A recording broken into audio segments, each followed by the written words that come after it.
Alien vs. Predator, King Kong vs. Godzilla, Freddy vs. Jason. Is there a better versus movie out there? Yes, there is!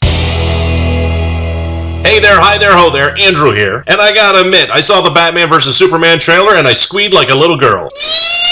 Do I want to see this movie? Yes! In the beginning of the trailer, you get a chance to see the effects from the first movie, Man of Steel. After seeing Man of Steel, I said to myself, mostly due to the fact that nobody would listen to me, that the destruction of the first movie was going to somehow be a turning point for Superman. This trailer is proving just that. We then see Ben Affleck as Bruce Wayne inside Metropolis during the Superman Zod fight. Bruce Wayne sees firsthand, much along the lines of being ground zero during 9/11, what can happen by Kryptonian hands. And might I add, you don't want to be judged by Batman, especially in a bad light. Things can get pretty grim. Bruce decides to take things into his own hand despite Alfred, who is played by Jeremy Irons, warning him. Anyone notice the color that Bruce is wearing in that scene? I don't think it's a coincidence. It's a nod to his old costume. See? Continuing in the trailer, we get a chance to hear how Batman is a one-man reign of terror. We then see Perry White telling Clark Kent not to follow the Batman story. Then Ma Kent tells Clark two things. One, he can try to be everything to everyone. Or two, not, because he doesn't owe anyone a thing. That is total mom advice. We're then introduced in the trailer to Lex Luthor, played by Jesse Eisenberg. I'm still not convinced. He looks like Jim Carrey's Edward Nygma pre-Riddler. It looks like he didn't even change his hair from the movie American Ultra. Yeah, we get a chance to see what he looks like bald, but bald doesn't make you Lex. I'm bald, I'm shaved, I got dark eyebrows, doesn't make me Lex. To be honest, I'm more like a kingpin anyways. Eisenberg in the trailer, for some reason, sounds like a young, snarky, too smart for his own good type of person. That really isn't how most people see Lex Luthor. People see Lex Luthor with a reputation of being like the third Koch brother or Donald Trump. And that's not a diss either. Side note, collectively, we see Lex Luthor as an older man, seasoned, someone that has mastered the arts of politics and business. He's definitely the smartest man in the room. People fear his power of influence, they fear his intellect, and they fear his tenacity. Why? Because he accomplishes things that he wants to. And on one spectrum, he's the best that humanity can be. Opposite is Superman. Clark is reactive rather than proactive. He's physically strong and he has the iron will to be the world's hero. But he doesn't use his influence at all. He wants people to live life their own way. And he doesn't tell people what they should or need to do. People fear Superman because of the things he could do, but not what he does. People can think to themselves, what would they do if they had the power of Superman? If they're honest to themselves, they're going to think of selfish things, rather than serving others. So therefore, they fear him due to their own faults. Might be one of the reasons why Luthor and Bruce Wayne act the way they do. They can see how that power can be corrupted, so they have a need to stop it. Superman isn't that way, so therefore, he is on the opposite side of the spectrum, being the best that humanity can be. Fans scream for somebody like Bryan Cranston for Luthor, so you can see how the masses' vision Lex to be. Zack Snyder casted directly in the opposite direction physically for Lex Luthor, but I am interested in seeing what Jesse Eisenberg brings to the character. But I do have my doubts. Now, I'm not lying here. The trailer was busy. There is tons of action. Me likey. Though I don't know why Wonder Woman's in the trailer. I mean, if you're going to put a character like Wonder Woman in, at least give her some dialogue. Otherwise, it's like DC saying, see, Wonder Woman's in a movie. There are lots of things in this trailer that are hidden totally in plain sight. We look at Bruce seeing Robin's outfit with spray paint saying, joke's on you, Batman. Then we see Zod inside a body bag. Bruce has a line saying this, 20 years in Gotham. How many good men are left? How many stayed that way? That's an important line. After all that action, we see Lex saying sarcastically, the red capes are coming, the red capes are coming. So am I hooked? You betcha. I am definitely seeing the movie. However, seeing this trailer, I think that I know everything about the movie, to include its plot and the hidden gems. Here are a couple of my predictions. Bruce has been Batman for a while. He did say 20 years in Gotham, but I say that he's retired as Batman. Why? 20 years as Batman is going to do a lot on the body. Picture this. In the trailer, they hit the line, Batman is a one-man reign of terror. I don't think so. I say that Batman has an army of vigilantes by now. The one scene of Batman snapping the guy's neck, chances are he's a Batman soldier. Bruce doesn't kill. And yeah, that guy's neck is snapped. He spun around. It does look like Wayne Manor was burnt down, but the Batcave is still in operation. Most likely, it's still used as his headquarters. Another prediction of mine is that Joker killed Robin. Yeah, I know, it's pretty obvious. They show Robin's outfit, and there's spray paint on it saying, ha ha ha, joke's on you, Batman. But I'm thinking that this is more metaphorically speaking. What would be Joker's greatest last laugh? Turning Batman's protege into his archenemy. Follow me on this one. Joker's first caper was retconned in the comic books as the Red Hood. He's actually the Red Hood when he falls into the vat of acid, becoming the Joker. Much later, the Joker kills Robin, who happened to be Jason Todd, not Dick Grayson, the first Robin. Jason is then brought back as the deadly character, the Red Hood. Could Jared Leto's Joker actually be Jason Todd? Bruce keeps the Robin outfit in the Batcave as a constant reminder of his failure. Bruce is self-tormenting that way. Bruce in the trailer gets a message, maybe from the Joker. It could be Jason Todd, stating that Bruce let his family die. Does that mean his parents? Probably not. Nobody really knows shows that, other than Alfred and Robin, actually I should say Robins, we do have Dick Grayson, Jason Todd, Tim Drake, Stephanie Brown, and Damian Wayne. Yeah, that's a lot of Robins. But what if Jason was killed? Or if Jason as Robin turned into the Joker? That would mean Joker killed Robin, much along the same lines that Darth Vader killed Anakin. But long and short, if anything happened in Batman's family, no one would be privy to that information unless they were in the family. Here's another prediction. Why is Bruce running towards a collapsing building? I say that someone he loves is inside. What if Bruce settled down and got married and had children? Then along comes the fight between Superman and Zod. The Wayne Financial Building is destroyed, killing Bruce's wife and children, thus making Bruce a widower and childless. Imagine that's his wife on the phone that he's talking to. Being orphaned made Bruce the Batman. What do you think Bruce would do if he lost his wife and children? Woo-hoo-hoo! I'm getting goosebumps just thinking about it. Some more predictions. There is no doubt that Lex has kryptonite. It's proven on the trailer. My prediction is that the kryptonite on the planet isn't from Krypton. It's because of Zod's terraforming machine in the first movie. This explains how Lex gets his hands on. Another prediction. Lex uses Zod's body to create Bizarro. No, not Doomsday. Bizarro. I don't know why everybody keeps on saying Doomsday online. In pre-Crisis DC, General Zod created clones, Bizarros, as soldiers that would kill instantly on command. In post-Crisis DC, Luthor then clones Superman, creating his own Bizarro. In the New 52, Luthor creates his own subject using Kryptonian DNA and calls the subject B-0.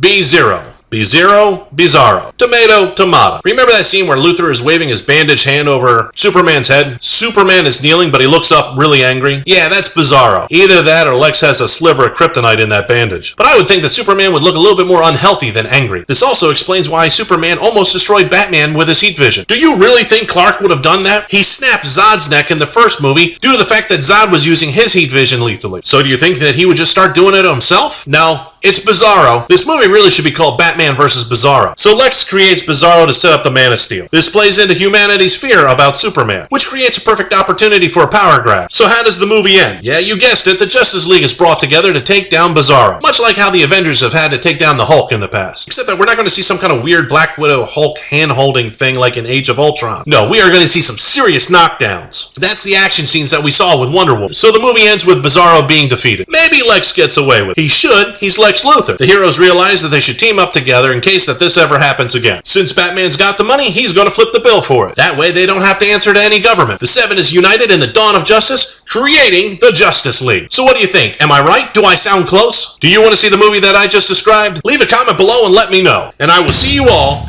in the next video.